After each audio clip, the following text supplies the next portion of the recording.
Everyone long hair चाहते हैं क्योंकि लॉन्ग हेयर स्टाइल्स आजकल ट्रेंडिंग है। लेकिन सच ये है कि 100 लोग जो अपने बाल ग्रो करना स्टार्ट करते हैं उनमें से सिर्फ 10 ही एक्चुअली फिनिश कर पाते हैं। क्यों? इसलिए नहीं क्योंकि उनके बाल ग्रो नहीं हो सकते, बल्कि इसलिए क्योंकि मोस्ट मेन इम्पेशेंट होते हैं और उन्हें राइट प्रोसेस नहीं पता होता। तो आज इस वीडियो में मैं तुम्हें बताऊंगा कि लॉन्ग हेयर कैसे ग्रो करें 6 सिंपल स्टेप्स में। Let's start. 1.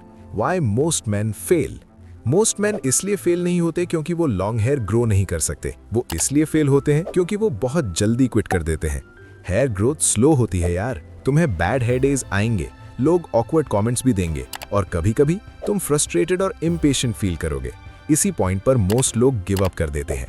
लेकिन सच ये है कि लॉन्ग हेयर मोटिवेशन को रिवॉर्ड नहीं करता, कंसिस्टेंसी को करता है।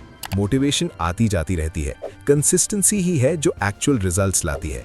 जो मेन सक्सीड करते हैं वो कोई स्पेशल नहीं होते, वो बस वो लोग होते हैं जो अनकंफर्टेबल लगने पर भी टिके रहते हैं। और अगर तुम ये कर सकते हो तो लॉन्ग हेयर गारंटीड है। Chapter 3, hair growth mechanism. Hair nonstop grow नहीं करता, हर एक स्ट्रैंड एक नेचुरल साइकिल फॉलो करता है। पहले वो ग्रो करता है, फिर स्लो होता है, फिर रेस्ट करता है और फाइनली फॉल आउट हो जाता है। ये बिल्कुल नॉर्मल है। एक्चुअली ये हेल्दी स्कैल्प का साइन है। इसलिए थोड़ा हेयर फॉल देखना ऑटोमेटिकली ये नहीं मतलब कि तुम हेयर लूज कर रहे हो। इसका मतलब बस ये है कि पुराने स्ट्रैंड्स न्यू स्ट्रैंड्स के लिए जगह बना रहे हैं। जब तुम ये समझ लेते हो, तुम पैनिक करना बंद कर देते हो, हर गिरते हुए बाल को ओवरथिंक करना बंद कर देते हो और प्रोसेस पर ट्रस्ट करना स्टार्ट कर देते हो।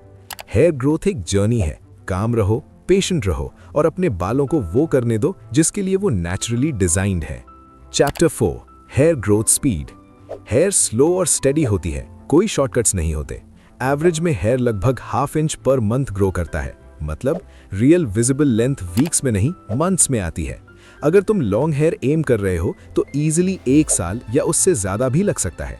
यहीं पर मोस्ट लोग गलती करते हैं, वो अपनी प्रोग्रेस किसी और से कंपेयर करने लगते हैं और कंपैरिजन सिर्फ फ्रस्ट्रेशन, सेल्फ डाउट और इम्पेशेंस क्रिएट करता है। हर किसी के हेयर डिफरेंट स्पीड से ग्रो करते हैं। जेनेटिक्स, हेल्थ, लाइफस्टाइल सब मैटर करता है। इसलिए अपनी जर्नी पर फोकस करो, कंसिस्टेंट रहो, टाइमलाइन पर ट्रस्ट करो, क्योंकि लॉन्ग हेयर स्लोली बिल्ड होता है और रश्ड ग्रोथ कभी अच्छी नहीं दिखती। Chapter 5, growth versus length retention. Most लोग सोचते हैं प्रॉब्लम हेयर ग्रोथ की है, लेकिन रियलिटी में हेयर यूजुअली ठीक से ग्रो करता है।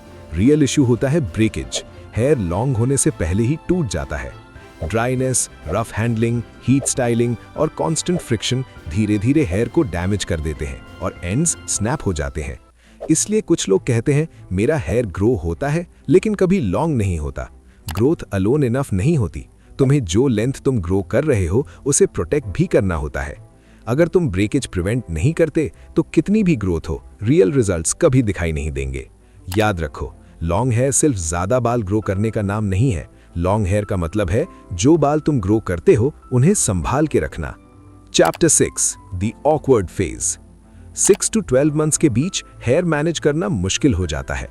वो इतने लॉन्ग होते नहीं कि क्लीन लगे और इतने शॉर्ट भी नहीं होते कि प्रॉपर्ली फ्लो करें। स्टाइलिंग फ्रस्ट्रेटिंग लगती है। हेयर सही जगह पर सेट नहीं होता, बैड हेयर डेज कॉमन हो जाते हैं और इसी स्टेज पर मोस्ट लोग गिव अप कर देते हैं। लेकिन सच ये है कि ये फेज टेम्पररी होता है, ये हमेशा नहीं रहता। इस स्टेज को सर्वाइव करना ही क्विटर्स और फिनिशर्स के बीच डिफरेंस क्रिएट करता है। अगर तुम पेशेंट रहो और आगे बढ़ते रहो तो इवेंचुअली तुम्हारा हेयर उस लेंथ पर पहुंच जाता है जहां सब कुछ सेट होने लगता है। ऑकवर्ड फेस को पुश थ्रू करो, क्योंकि उसके दूसरी साइड वही लॉन्ग हेयर है जिसके लिए तुम इतनी मेहनत कर रहे हो। Chapter 7, routine. हेयर अपने आप ग्रो करेगा, तुम्हें उसे फोर्स करने की जरूरत नहीं है। लेकिन लॉन्ग हेयर तभी रहता है जब तुम उसका केयर करते हो। रूटीन के बिना हेयर ड्राई, वीक और ब्रिटल हो जाता है। वो ब्रेक करता है, थिन हो जाता है और सारी ग्रोथ वेस्ट हो जाती है। इसलिए एक सिंपल रूटीन मैटर करता है। Proper washing, conditioning, basic nourishment, enough water और जेंटल हैंडलिंग। कुछ फैंसी नहीं, बस कंसिस्टेंसी। और अगर तुम्हें ये जानना है कि अपने हेयर का प्रॉपर केयर कैसे करें तो वो वीडियो जरूर देखो जिसका लिंक डिस्क्रिप्शन में दिया गया है। That's it, long hair grow करने के 6 सिंपल स्टेप्स। अगर तुम्हें यह वीडियो वैल्यूएबल लगा तो चैनल को सब्सक्राइब करो और बेल आइकन हिट करना मत भूलना।